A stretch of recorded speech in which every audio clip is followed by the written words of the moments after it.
ان کی طرف آپ توجہ نہ دیں. اگر گالیوں کی کلپ آ جائے اس کو فارورڈ کرنے کی کوئی ضرورت نہیں ہے, اس کو آگے بڑھانے کی کوئی ضرورت نہیں ہے, وہی ڈیلیٹ کیجئے, وہی اس کو ختم کیجئے, یہ اپنی موت آپ مریں گے. فرمایا ان کی طرف توجہ کرنے کی ضرورت نہیں ہے.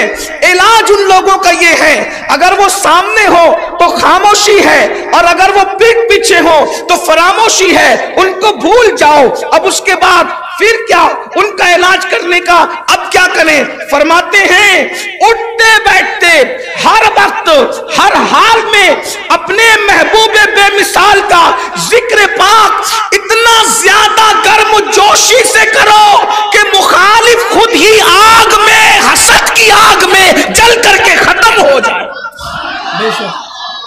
علاج کتنا بہتر ہے کہ اپنے نبی کا ذکر اتنی کثرت سے کرو, اتنی کثرت سے کرو, اتنی گرم جوشی سے کرو کہ بچہ بچہ ذکر مصطفیٰ سے اپنی زبان کو تر کر لے. اٹھے تو ذکر مصطفیٰ, بیٹھے تو ذکر مصطفیٰ, لیٹے تو ذکر مصطفیٰ. ذکر مصطفیٰ اتنا کثرت سے ہو کہ اگر تمہارے گھر میں ختنہ کی محفل بھی ہو تو ناچ گانا نہیں ہونا چاہیے بلکہ ذکر مصطفیٰ کی محفل ہونا چاہیے. اگر تمہارے گھر میں شادیاں ہو تو بھی ذکر مصطفیٰ کی محفل ہونی چاہیے. اگر تمہارے گھر سے جنازے اٹھ رہے ہو, زیارت کی محفل ہو, تیجے کی محفل ہو, 10ویں 20ویں کی محفل ہو تو بھی ذکر مصطفیٰ ہونا چاہیے. اس کی وجہ یہ ہے اگر غم میں ذکر مصطفیٰ کرو گے تو غم ختم ہو جائے گا, اور خوشیوں میں ذکر مصطفیٰ کرو گے تو انشاءاللہ تمہاری خوشیاں دوبالا ہو جائے گی. وہ پتہ چلا گرم جوشی کے ساتھ, پورے یقین کے ساتھ اپنے نبی کا ذکر کرو, کثرت سے ذکر کرو, بیٹھتے اٹھتے مدد کے واسطے یا رسول اللہ کی کثرت کیجئے.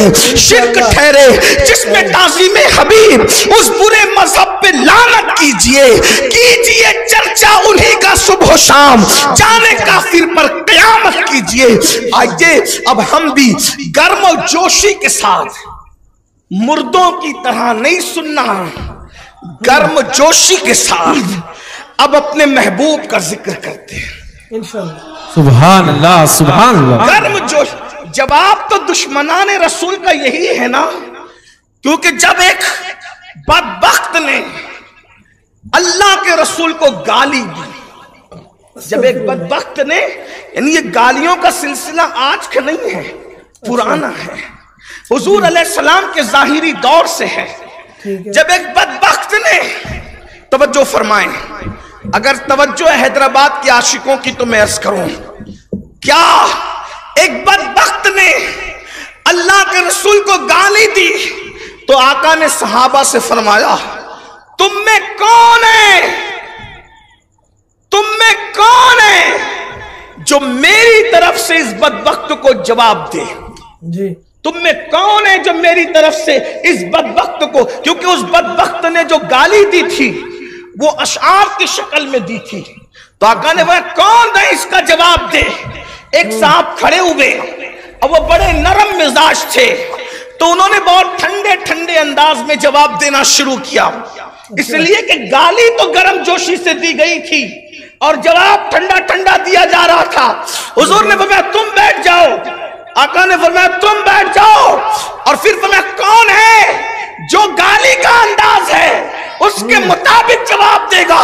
تو پھر حضرت سیدنا حسان بن ثابت کھڑے ہوئے اور اتنا کرارا جواب دیا, اتنا سخت جواب دیا کہ حضور نے خوش ہو کے کہا اللہم اجد الحسان بروح القدس, جب تک حسان میری طرف سے جواب دیتا رہے گا اللہ تو جبریل کے ذریعے سے اس کی مدد فرماتا ہے. سبحان اللہ سبحان اللہ سبحان اللہ. گرم جوشی بھی کوئی چیز ہے. ہاں جب ماں کو گالی دی جاتی ہے تو آدمی گرم ہو جاتا ہے, جب رسول اللہ کو گالیاں دی جائے تو پھر حضور علیہ السلام کا ذکر گرم جوشی سے. اور پھر کیوں نہ کریں, ہمارے آقا تو ہیں ہی ایسے, ہمارے سرکار تو واللہ ان جیسا کوئی ہو تو لا کے بتاؤ نا. صحیح بات, صحیح بات. لوگ ان کو گالیاں دیتے, مجھے حیرت ہے, اور میں تو لوگوں کو کہتا ہوں, پورے ہندوستان میں پوری دنیا میں لوگوں کو کہتا ہوں, بھائیو کوئی ضروری نہیں ہے کہ دوسرے مذہب کا ہر آدمی رسول اللہ کو گالی دے، نہیں، صحیح ہے، ہر غیر مسلم حضور کو گالی نہیں دیتا اور دے بھی نہیں سکتا، صحیح ہے، غیر مسلم گالی دیتے یہ ضروری نہیں ہے، بلکہ ہمارے نبی کو گالی صرف وہی دیتا ہے جس کا باپ ایک نہیں ہوتا اور اس کی ماں نیک نہیں ہوتی۔ بے شک بے شک بے شک بے شک بے شک۔ حضور کو جو گالی دیتا ہے وہ حضور کا کیا بگاڑتا ہے؟ چاند پہ تھوکنے سے چاند کا کوئی بگڑتا ہے؟ رسول اللہ کو گالی دینے سے حضور کا کچھ بگڑتا ہے؟ لیکن وہ بتاتا ہے کہ میں ہوں کس کا، میں ہوں کس کا۔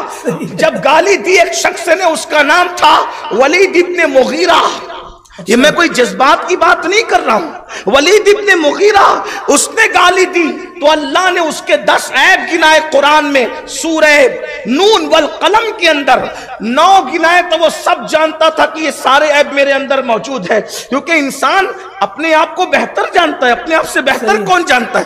تو پھر اس کے بعد 10واں عیب جو گنایا تو قرآن نے کہا اُتُلِّمْ بَعْدَ ذَلِكَ زَنِيمٌ، محبوب جس نے تجھے گالی دیے پیارے، وہ تو اپنے باپ کا بیٹا ہی نہیں ہے۔ ہاں بالکل بالکل صحیح، وہ تو اپنے باپ کا، جو نبی کو گالی دے سمجھ جاؤ کوئی نہ کوئی گڑبڑ ضرور ہے، صحیح ہے، صحیح، گڑبڑ ضرور۔ یہ قرآن کہہ رہا ہے اُتُلِّمْ بَعْدَ ذَلِكَ زَنِيمٌ، پیارے جس نے تجھے گالی دی تو وہ تو باپ کا ہے ہی نہیں۔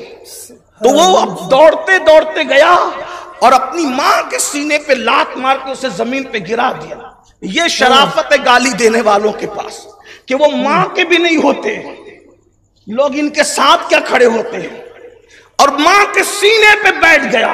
میں پھر کہہ رہا ہوں، میں کسی ایک ملک کی بات نہیں ہے، پوری دنیا میں جہاں کوئی حادثہ ہو، کوئی ایک ملک کی بات، جنرل بات ہو رہی ہے، کیا اس سینے میں بیٹھ گیا۔ میں تو 1450 سال پرانی بات کر رہا ہوں، سینے پہ بیٹھ گیا، بولا بتا 9 عیب تو جانتا ہوں، یہ 10واں جو بتایا مجھے نہیں پتا کہ بتا میں کون ہوں۔ تو اس کی ماں نے کہا اگر حلالی ہوتا تو ماں کے سینے پہ کیوں بیٹھتا؟ ہاں صحیح ہے، صحیح ہے۔ تیرا باپ نام مرد تھا جس کا نام مغیرہ تھا، ولید ابن مغیرہ۔ تو میں یہاں اپنے ذوق کے مطابق کہتا ہوں کہ وہ مغیرہ کا نہیں تھا، وہ وغیرہ کا تھا۔ علامہ حسان صاحب، وہ اور وغیرہ کہتے ہی اس کو ہیں جس میں تعداد کی قید نہیں ہوتی، اس لیے کہ آپ پوچھتے نا چائے لیں گے، پانی لیں گے یا وغیرہ، چائے ایک پانی ایک دو ہی ہو گیا نا، یہ وغیرہ میں حد نہیں ہوتی۔ تو وہ مغیرہ کا نہیں تھا، وغیرہ کا تھا، تو وغیرہ میں تو کوئی حد ہی نہیں ہوتی۔ تو پھر ان سے پوچھو گالی دینے والوں، جس ملک کا بھی گالی دے رہا ہے پوچھو نا کتنے وغیرہ تھے، تب تو آمینہ کے لال پر بھونک رہا ہے۔ خدا کی قسم اگر ماں شریف ہوتی تو تو کافر ہو کر بھی کبھی آمینہ کے لال کو گالی نہیں دے سکتا تھا۔ صحیح بات، اس لیے کہ ماؤں کے دودھ کی شرافت ان کی بے ادبی سے انسان کو روک دیتی ہے، کوئی گستاخی کرے، یہ میں نے بات رکھ دی۔ لیکن اب ہمارے بزرگوں نے جو ہمیں نصیحت کی ہے کہ گرم جوشی سے حضور علیہ السلام کا ذکر کثرت سے کرو، تو تھوڑی دیر آئیے ہم بھی ذکر کرتے ہیں، اور ان کا ذکر ہی کرنے کے لیے تو دنیا میں آئے ہیں۔ دہن میں زبان تمہارے لیے، بدن میں ہے جان تمہارے لیے، ہم آئے یہاں تمہارے لیے، اٹھے بھی وہاں تمہارے لیے، جنا میں چمن، چمن میں سمن، سمن میں فبن، فبن میں دلہن، سزائے مہن پہ ایسے منن، یہ امن و اما تمہارے لیے۔ اور یا رسول اللہ آپ کی شان کیا ہے؟ اشارے سے چاند چیر دیا، چھپے ہوئے کھر کو پھیر لیا، گئے ہوئے دن کو عصر کیا، یہ تاب و تمام تمہارے لیے۔ یہ مرحمتیں، یہ کچی متیں، نہ چوڑی لتیں، نہ اپنی گتیں، قصور کرے اور ان سے بھرے قصور جنا تمہارے لیے۔ بے شک جی۔ تو ناظرین امید ہے آپ کو ویڈیو پسند آئی ہوگی۔ یہاں میں تھوڑا سا اختلاف کرتا ہوں سید امین القادری صاحب سے۔